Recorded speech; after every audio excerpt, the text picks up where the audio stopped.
잘 벌고 잘 살자. 네, 안녕하세요. 팍스 인베스테이너 진행을 맡은 이주원. 이세란입니다. 네, 여러분 이렇게 또 월요일이 가고 화요일 아침이 밝았습니다. 아직 화요일이니까요. 조금 더 힘내 보셔야겠습니다.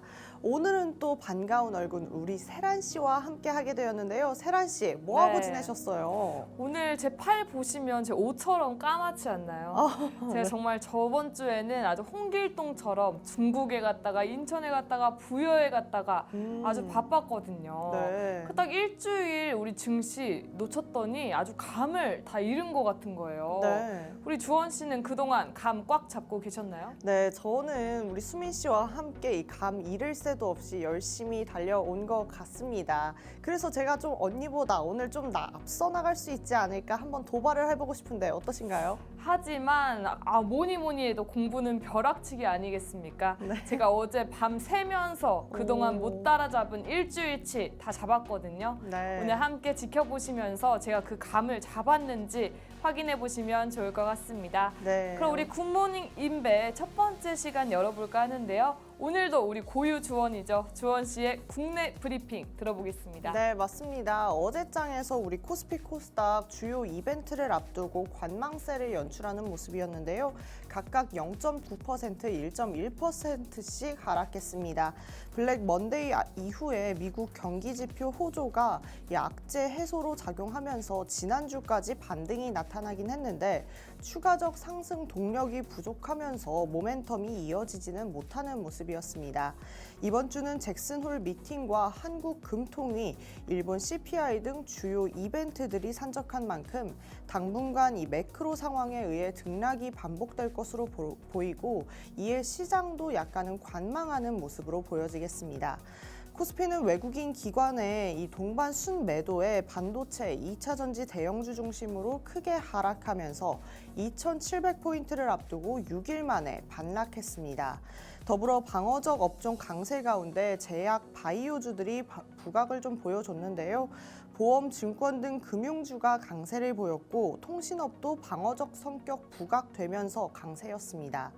이에 메리츠 금융지주는 신고가 경신했고요. 삼성생명도 주주환원 기대감에 큰 폭으로 올랐습니다.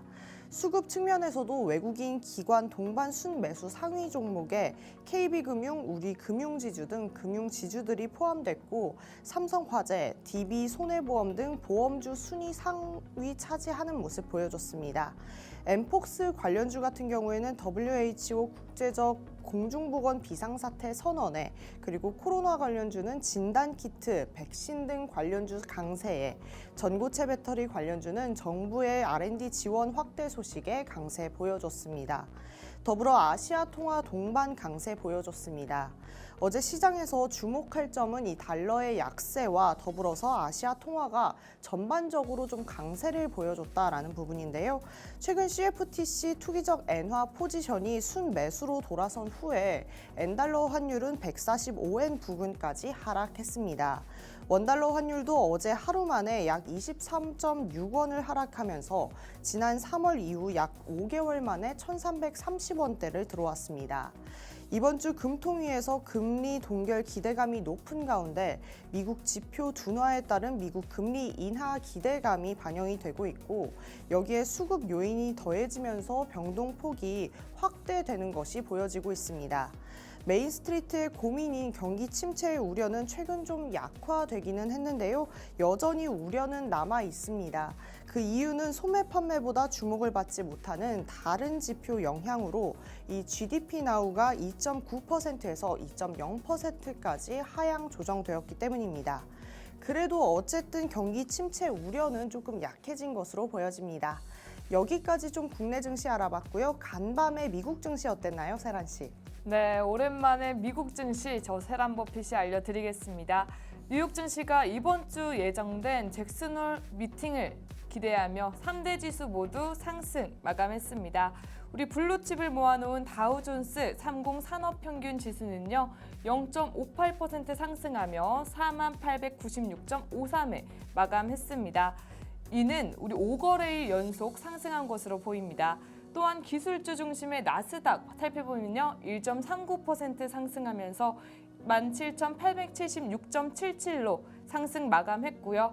우리 S&P 500 지수 또한 0.97% 상승하며 5,608.25로 상승 마감했습니다. 이는 올해 최장 상승 랠리 펼친 것으로 보입니다.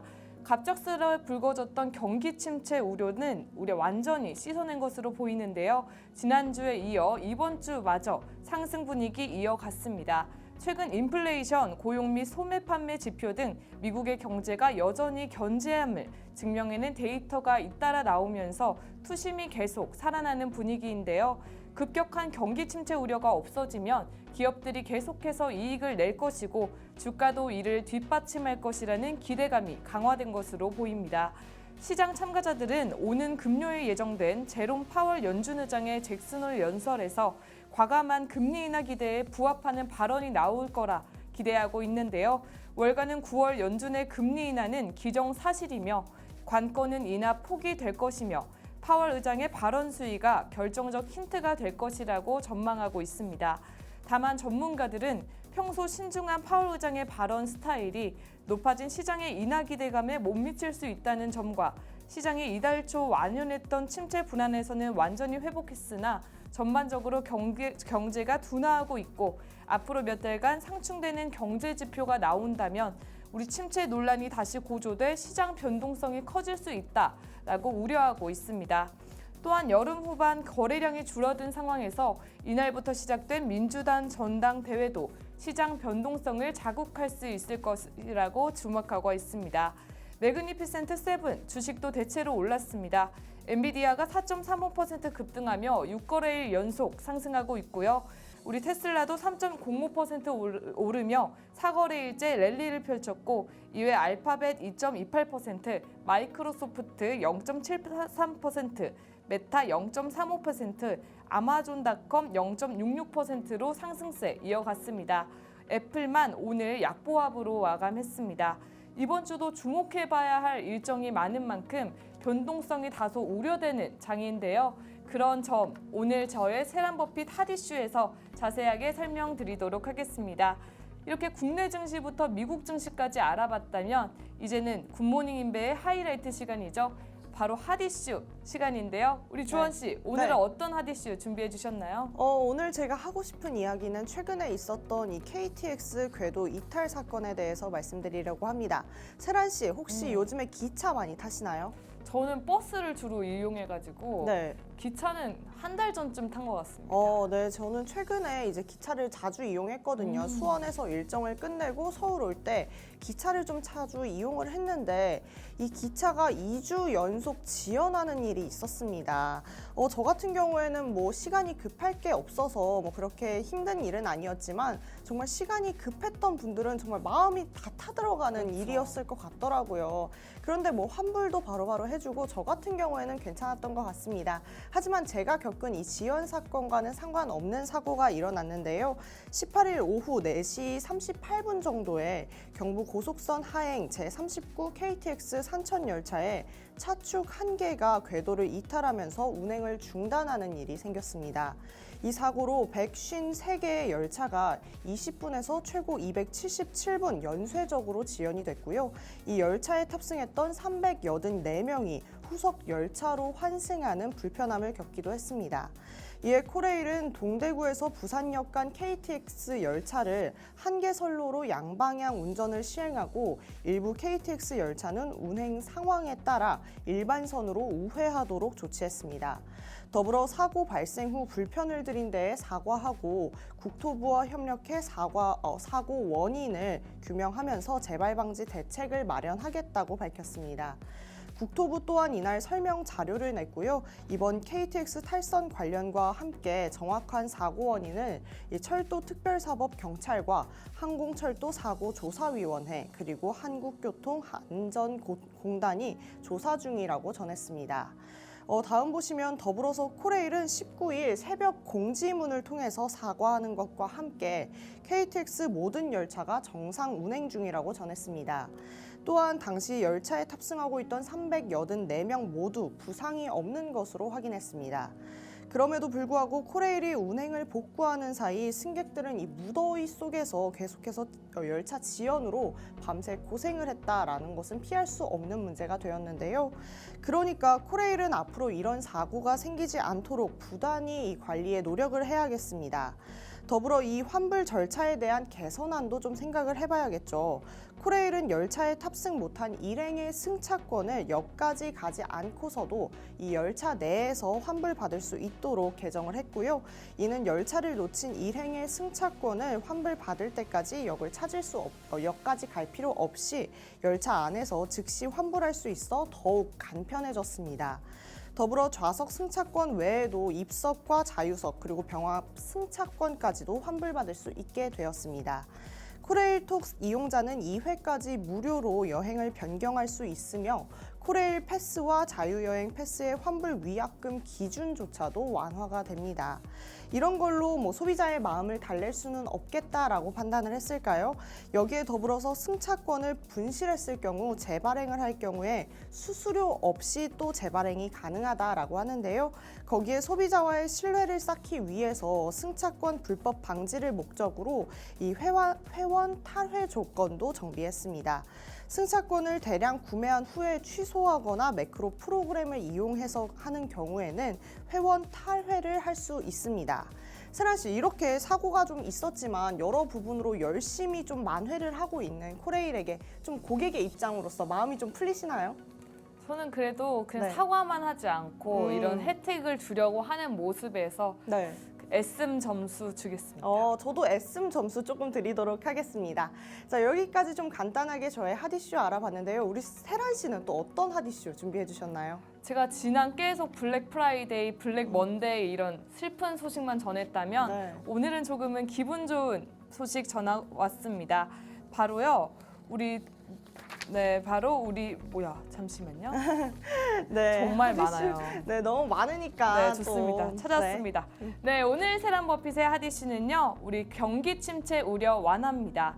우리 블랙 프라이데이, 블랙 먼데이 연이어 전해드리면서 이번 폭락장 우리 추가 매수의 기회로 삼아 보셔라 라는 말씀 드렸는데 실천하신 분 계신가요? 실천하신 분은 지금쯤 엄청 환하게 웃고 계시지 않을까 싶습니다.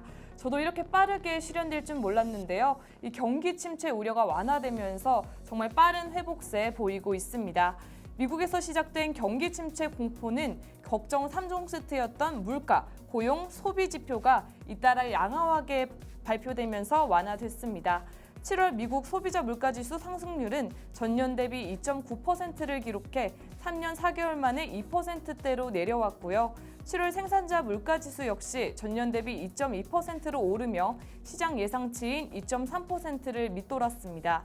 미국 7월 소매 판매가 전월 대비 1% 상승한 깜짝 증가를 기록하고 미국의 신규 실업수당 청구 건수는 22만 7천 건으로 5주 만에 최저치를 기록했다는 소식도 투자 심리 개선에 영향을 준 것으로 보입니다.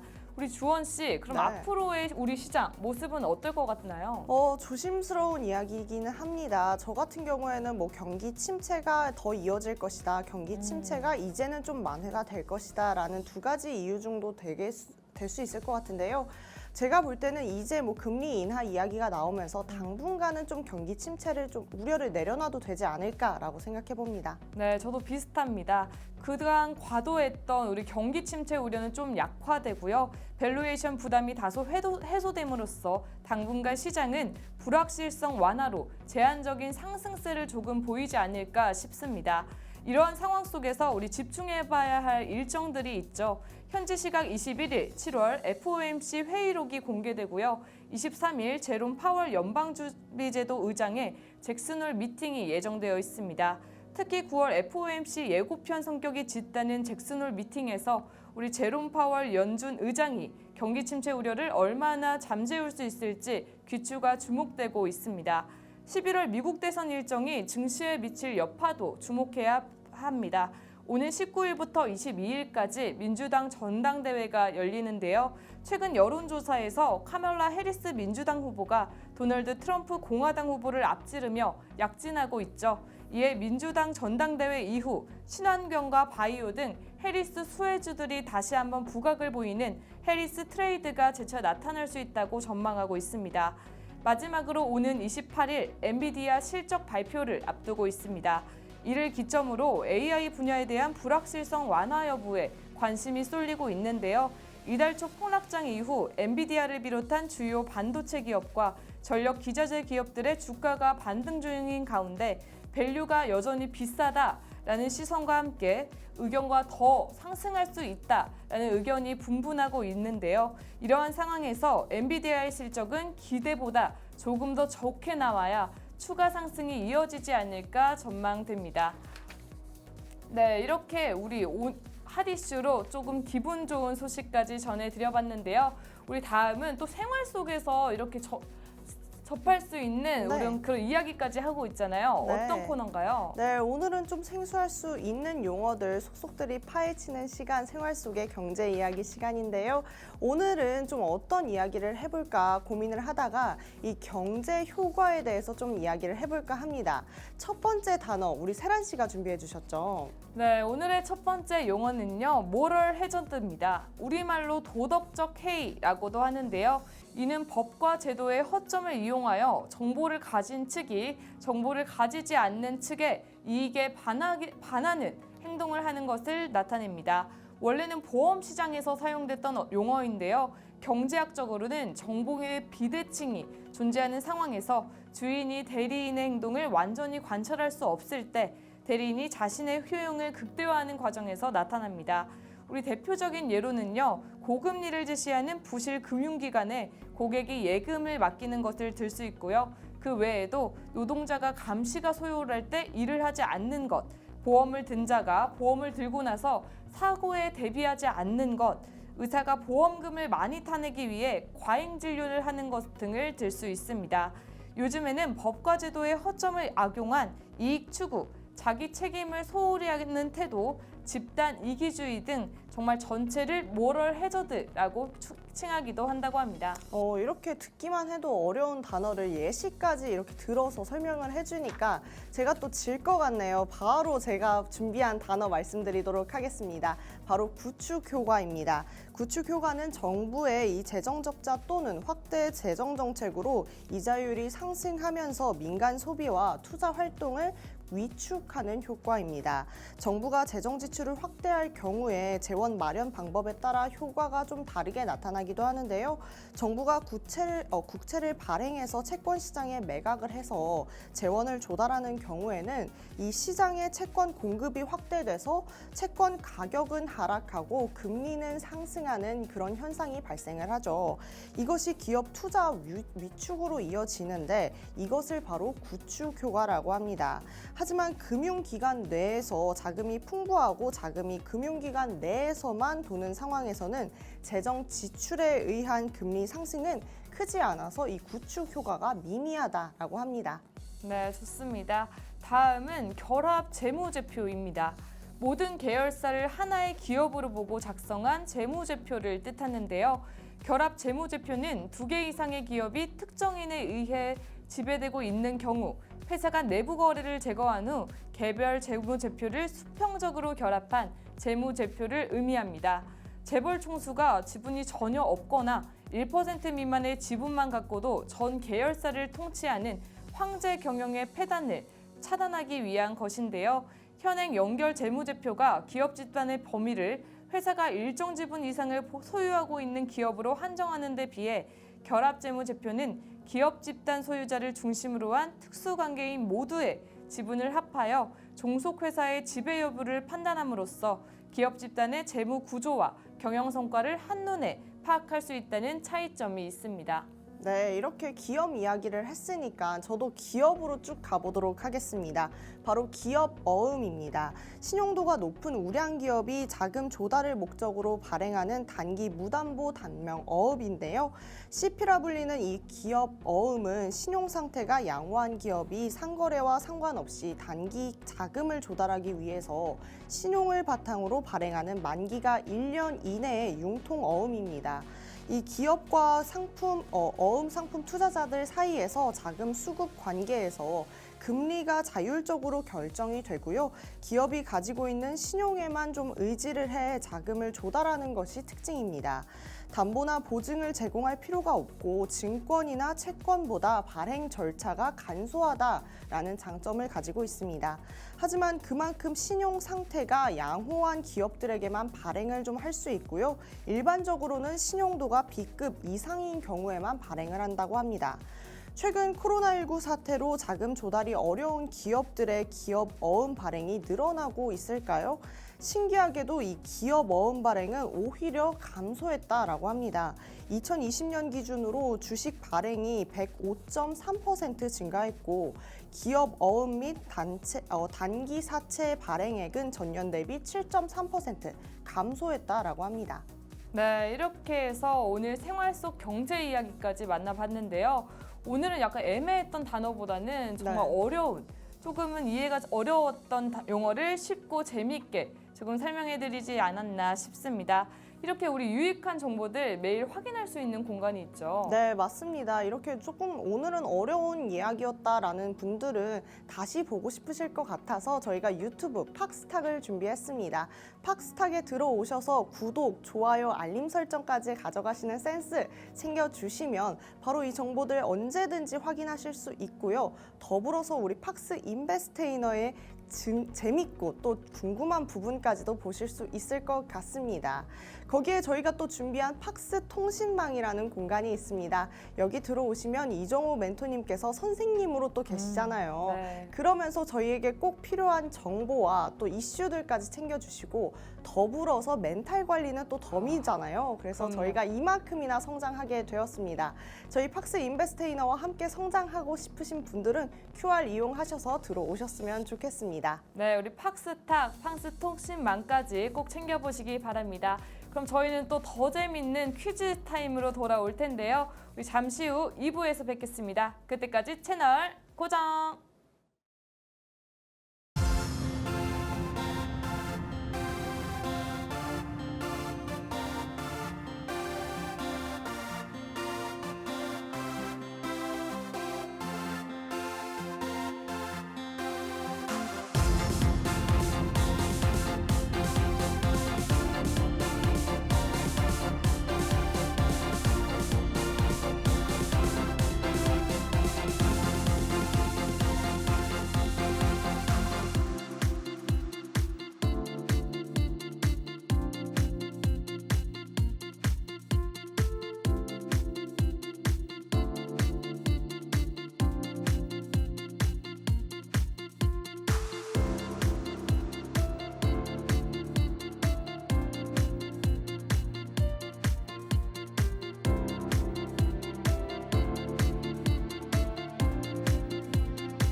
네, 이렇게 주사인 볼트 타임이 돌아왔습니다.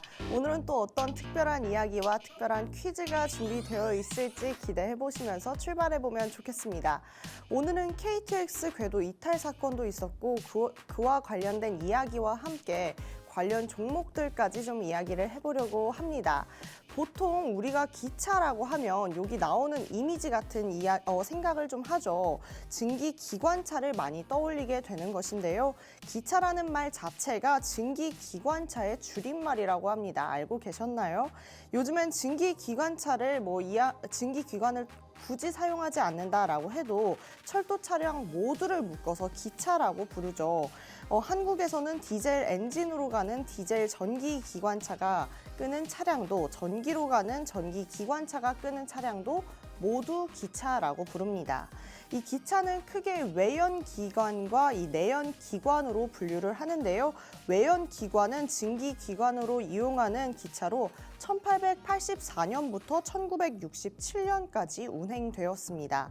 그리고 후에는 내연기관차, 디젤기관으로 사용이 되어지는데요. 이는 기계식 디젤기관과 디젤 전기기관차로 나눠집니다.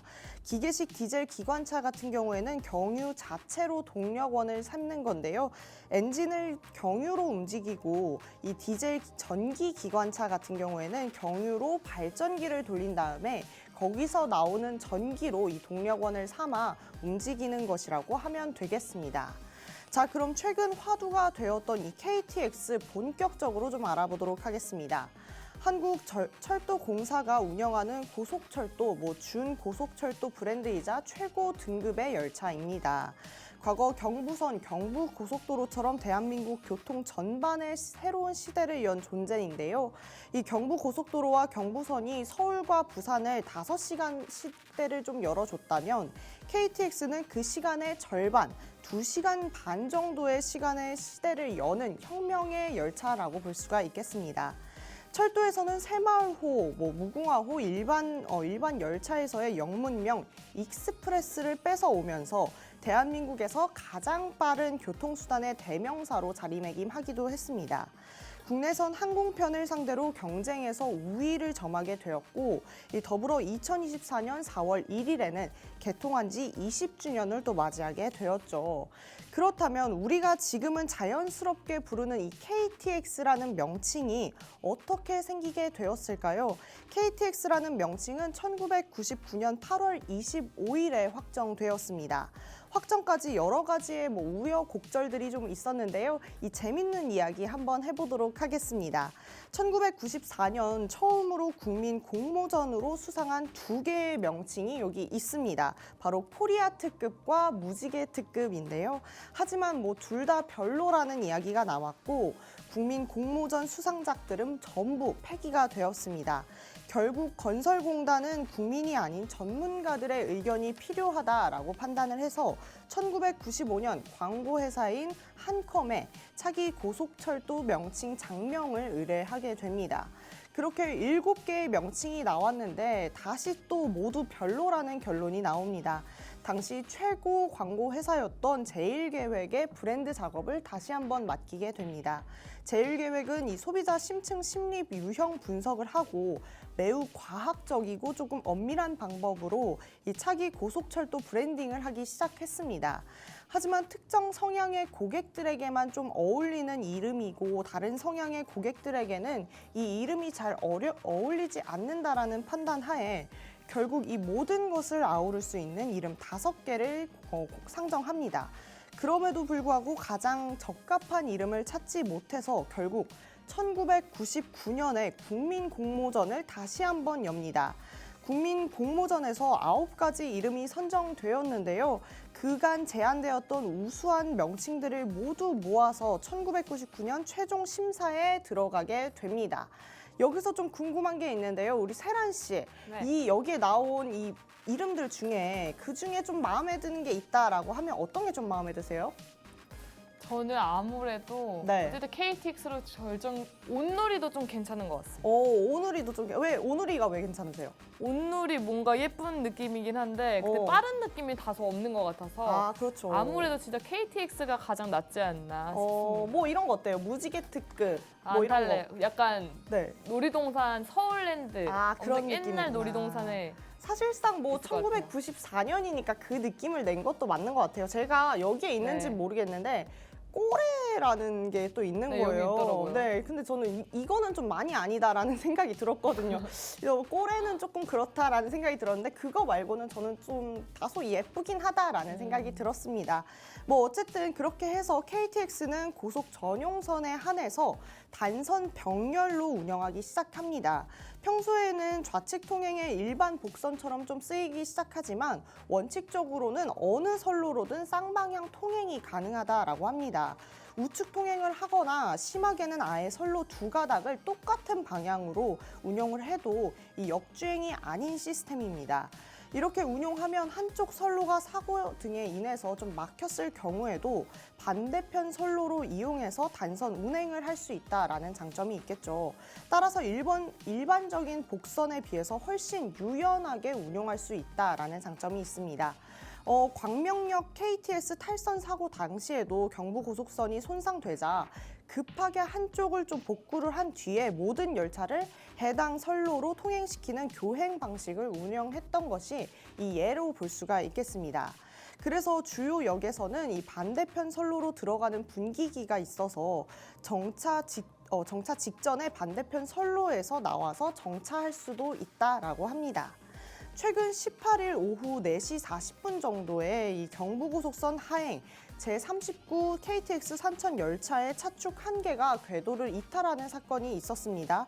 이 사고로 여러 개의 열차가 연쇄적으로 좀 지연이 됐고요. 이 열차에 탑승했던 승객들이 후속 열차로 환승하는 불편함이 있었다라고 합니다.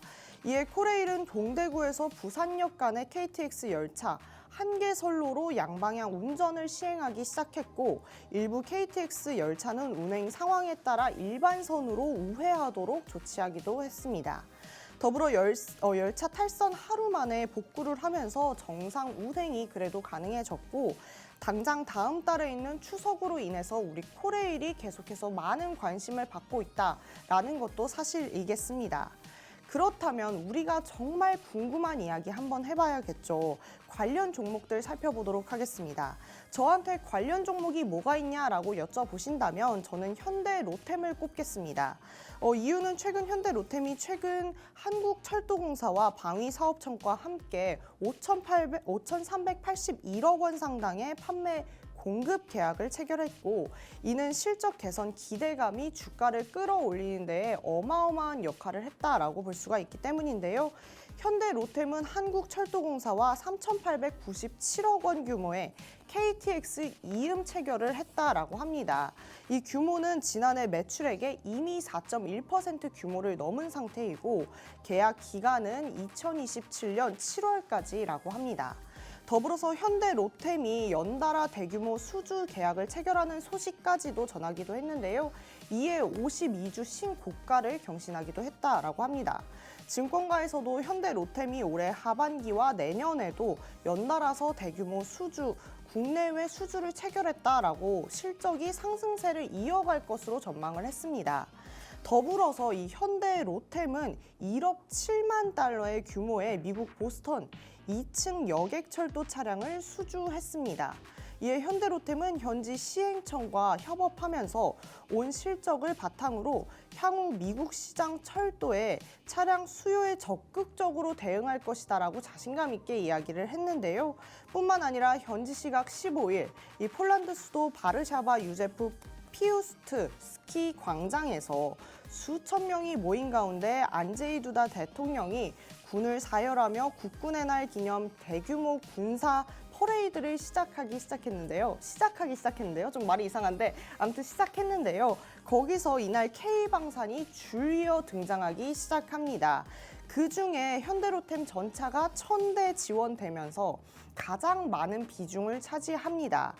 더불어서 작년에 좀 주춤했던 우리 국내 방산주들이 꾸준한 수주 실적을 바탕으로 호황을 이어가고 있는 거 다들 알고 계시죠?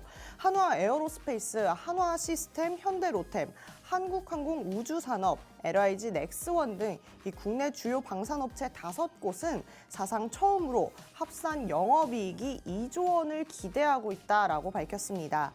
이 5기업들은 상반기 영업이익이 9천억이 벌써 돌파를 했는데요. 수출이 본격화되면서 무기 체계가 도입이 되면 다른 무기 체계로 이전하기 어려워서 이 잠금 효과까지도 좀 기대해 볼 수가 있겠습니다. 이 호환성이 높은 무기를 다시 도입을 하거나 군사 협력 확대를 기대할 수 있기 때문에 이런 소식들은 어쨌든 방산 투자자들에게는 장기적인 투자로 좀 영향을 미치지 않을까 싶습니다. 자, 오늘 여기까지 코레일을 얘기도 해보고 KTX 궤도 이탈 사건에 대해서도 이야기를 해봤는데요. 그 이어진 이야기가 방산에 대한 이야기까지 이어졌습니다. 오늘 이 이야기를 들으면서 우리 세란 씨 어떤 생각을 했는지 좀 궁금합니다. 세란 씨 어떠셨나요? 이 현대로템 사실 저의 종목 중에 하나였거든요. 오, 네. 아주 수익을 열심히 내고 있는 아이여서 네. 우리 KTX에서 갑자기 반가운 현대로템을 받아서 기분이 좋아졌고요. 네. 그리고 KTX 아까 말씀하신 것처럼 코레일이 많은 혜택으로 또 걱정을 우려를 약간 마음을 달래고 있지만 네. 안전사고가 재발하지 않는 거에 좀 더 집중을 하는 게 좋을 것 같다라는 생각도 해봅니다. 네, 맞습니다. 근데 좀 흥미로운 게 현대로템을 지금도 가지고 계신 거예요? 네. 오, 그러시구나. 그러면 이제는 조금 수익성을 좀 볼 수 있겠다라고 생각을 하시나요? 제가 한 12% 정도 오. 수익 중인데요. 네. 저는 앞으로 좀 더 오를 거라 생각해서 갖고 있습니다. 네, 지난 4월까지만 해도 우리 세란 씨 많이는 가지고 있는데 수익성을 많이 못 내서 아쉬워했는데 이렇게 현대로템처럼 저희가 공부를 하기 시작하니까 효자 종목들이 하나씩 나오는 것 같습니다. 자, 이제 여기까지 저의 핫이슈 넘어서서 퀴즈까지도 알아봤는데요. 우리 세란 씨가 또 심층적이고 좀 알찬 소식들 많이 가지고 오는 거 알고 계시죠? 우리 세란 씨 나올 때까지 채널 고정!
네, 굿모닝 팍스 인베스테이너 오늘 핫 이슈를 정말 따끈따끈하게 정리해서 전달드리는 세란 버핏의 돋보기 퀴즈 바로 만나보겠습니다. 정말 한여름밤에 공포 영화보다 무서웠던 우리 미국발 아래 공포 정말 폭락이 이어졌는데요. 이 폭락장을 추가 매수의 기회로 삼아봐라 라는 말씀 드렸는데 실천해 보신 분이라면 지금쯤 아주 한박 웃음을 지으며 우리 세란버핏이 짱이다 라는 말 하고 계시지 않을까 싶습니다. 정말 롤러코스터를 탄 듯이 변동성이 큰 요즘인데요. 정말 비트코인보다 큰 변동성을 보이는 게 바로 엔비디아다 라는 말씀을 드렸었는데 그것도 기억하시나요? 오늘은 이 엔비디아를 통해 그간 변동성 있던 우리 증시와 우리 앞으로 보여질 우리 AI까지 살펴보도록 하겠습니다. 우리 8월 초 폭락의 시작이었습니다. 우리 검은 금요일 블랙 프라이데이 맞이했었는데요. 전체 코스닥 기업 가운데 1,476곳의 주가가 모두 하락했고요. 코스피도 871곳이 하락하며 국내 증시 급락했습니다. 이런 급락 우리 미국에서도 마찬가지였습니다. 랠리를 주도해왔던 AI 붐에 대한 의문이 커지는 가운데 실업률 등 미국의 7월 고용 지표가 부진하게 나오면서 기술주 중심의 나스닥 하루에만 2.43% 급락하면서 조정 국면에 진입하기도 했습니다. 이렇게 2일 블랙 프라이데이 이후 맞았던 월요일마저 블랙 먼데이로 급락세 이어졌는데요. 이렇게 미국과 아시아, 유럽까지 이렇게 전체적으로 하락장이 이어진 이유 우리 주원 씨 기억나시나요? 네, 너무 기억이 나죠. 이때 하락장이 이어지면서 우리가 엔캐리 트레이드 청산 맞아요. 때문이다, 뭐 AI가 거품이다, 맞아요. 너무나 많은 이야기를 했기 때문에 정말 기억에 잘 남습니다. 아주 똑똑합니다. 네, 지금 상황 파악하려면 그 전에 알아봐야 할 텐데요. 우리 대폭락장으로 함께 이동해 보겠습니다. 말씀해 주셨던 우리 미국 증시 고점 논란, AI 수익성 우려뿐만 아니라 우리 엔캐리 트레이드 청산, 중동 전쟁, 그리고 미국 고용 우려, 우리 미국 경기 침체 공포까지 우리 아주 이어졌었는데요. 먼저 우리 캐리 트레이드 자세하게 한 번 더 소개해 드려보겠습니다. 우리 캐리 트레이드는 간단하게 설명드리자면 저금리 통화로 대출을 해서 고금리 통화에 투자해 금리 차익으로 수익을 내는 거래 방식을 의미하는데요. 당시 일본 금리가 정말 저렴했었죠. 이에 일본 엔화를 이용한 엔캐리 트레이드가 성행했습니다. 하지만 일본이 금리를 높이면서 엔화가 강세를 보이자 우리 투자자들은 서둘러 우리 해외 자산을 매도해서 엔화를 마련해 다시 투자금을 회수하는, 다시 대출을 상환하기 시작했는데요. 이렇게 대규모 청산이 급격하게 이루어지자 자금이 급격하게 빠져나가면서 폭락으로 이어졌습니다. 다음으로 미국발 아래 공포입니다. 7월 미국 제조업 구매관리지수 PMI와 고용지표가 잇따라 부진하게 나타나면서 미국 경기가 침체하는 것이 아니냐 하는 우려가 나타났는데요. 우리 이 미국 경기 침체가 우리나라에 어떤 영향을 줄까요? 주원 씨. 네, 미국발의 공포가 우리나라에 음. 어떤 영향을 주냐라고 하면 네. 너무 많은 영향을 주겠죠. 사실 뭐 미국의 경기가 우리와 그냥 이어진다라고도 볼 수가 있으니까 미국 경기가 좋을 때 우리가 나쁘기도 하잖아요. 그렇죠. 하물며 미국 경기가 안 좋다라고 하면 우리가 미국으로 수출하고 있는 것들을 미국이 더 안 써줄 것이고 또 미국의 소비가 줄어들면 우리한테 또 그런 영향이 올 것이고 이 많은 것들이 좀 영향을 주지 않을까 싶습니다. 네, 똑똑합니다. 이 경기를 나타낼 때 우리가 주로 경착륙, 연착륙 이런 말 쓰는데 들어보셨나요? 네, 들어봤죠. 그렇죠. 경착륙은 너무 급격하게 하락을 하는 거고 연착륙은 이렇게 부드럽게 착륙을 하는 거잖아요. 우리 미국이 만약 경착륙을 하게 된다면, 너무 급격하게 하락한다면 우리나라에게는 정말 큰 타격이 있을 수밖에 없습니다. 우리나라는 수출 국가죠. 근데 미국의 경기가 침체돼서 미국의 소비가 둔화되게 된다면 이 수출에게도 빨간불이 켜질 수밖에 없고요. 또한 금융시장의 변동성이 확대된다면 국내 경제에까지 큰 타격이 입을 수밖에 없습니다. 이러한 미국 경제 침체를 두고 당시 너무 과도한 반응이다라는 반응도 나왔습니다. 실업률은 상승했지만 24년 2분기 미국 GDP 성장률은 2.8%로 1분기 1.4%의 2배가량 성장한 모습이었는데요. 이렇게 경쟁 성장률이 상승하는 가운데 실업률이 증가한 것은 경제 회복의 과정에서 나타나는 일시적 불균형일 뿐이다 라는 해석이 나왔습니다. 지금 와서 보자면 이 해석이 정말 맞는 것이었지만 당시에 이 미국 경기 침체 우려에 기름을 부었던 것이 있습니다. 바로 정말 글로벌 랠리를 주도했던 우리 AI의 거품론이었는데요.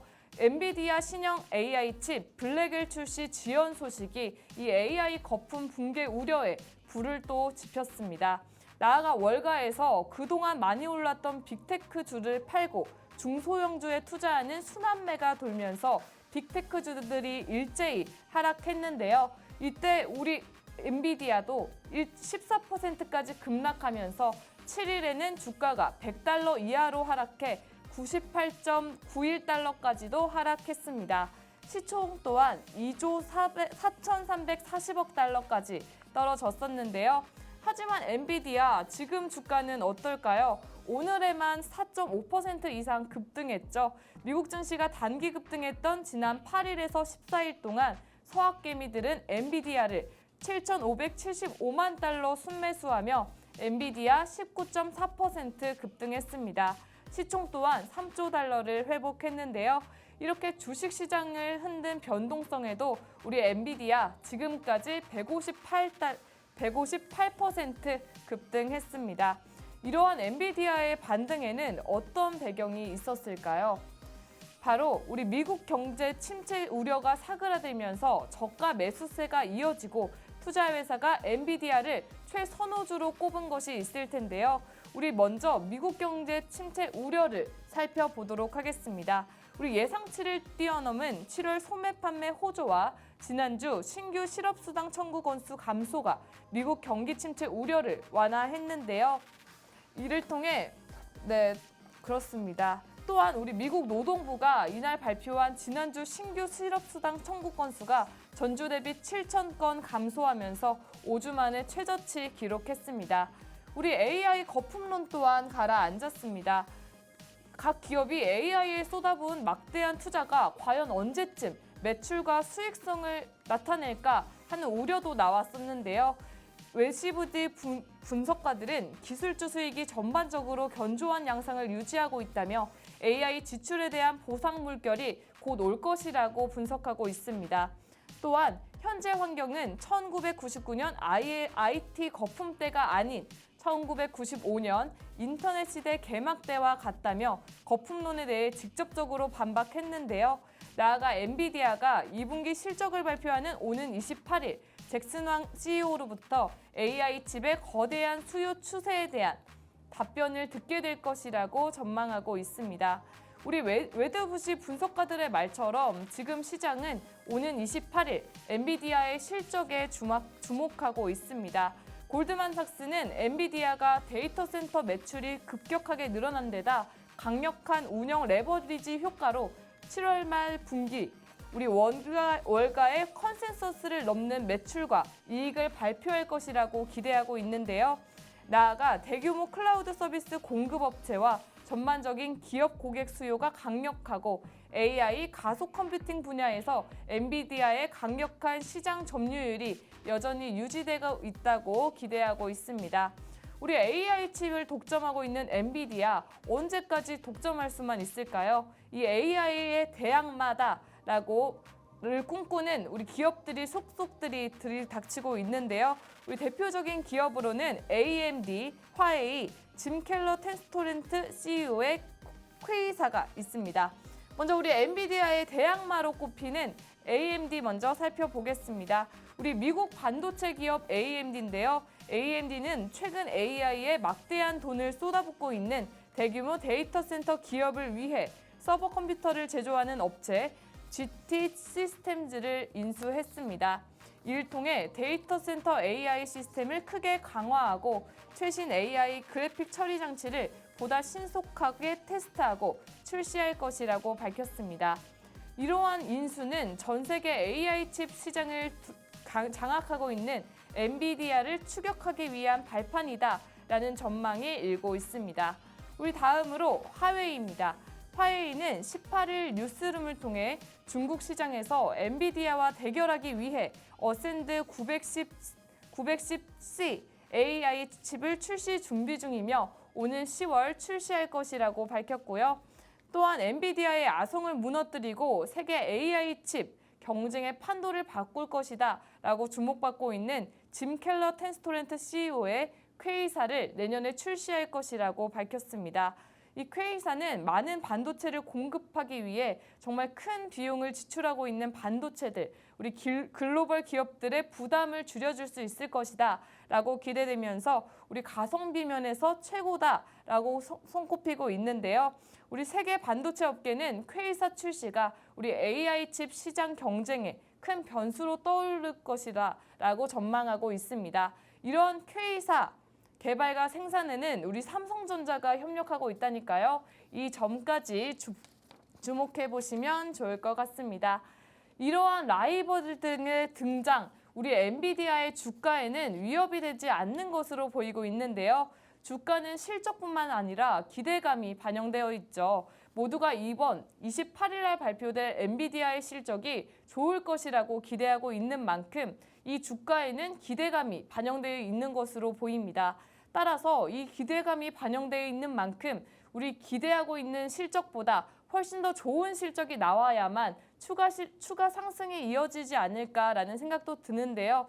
또한 실적보다는 우리 AI로 창출한 새로운 비즈니스 모델을 발표할 때 더 큰 상승이 보이지 않을까 기대가 됩니다. 이렇게 해서 오늘은 엔비디아와 함께 우리 변동성을 보였던 그간 시장까지 알아봤는데요. 우리 주원 씨 어떠셨나요?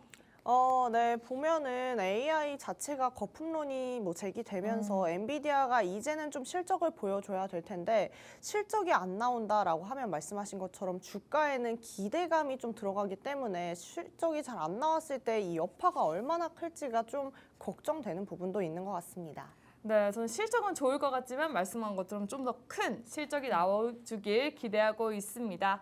이렇게 해서 오늘 세란 버핏의 핫 이슈까지 끝내보도록 하겠습니다. 네, 본방송에서 제공하는 정보는 투자 판단에 대한 참고 자료일 뿐이며 종목의 가치나 상승 하락을 보장하지 않는다는 점 참고해 주시면 감사하겠습니다. 저희는 내일 또 8시 30분에 찾아뵙도록 하겠습니다. 함께해 주신 여러분 감사합니다.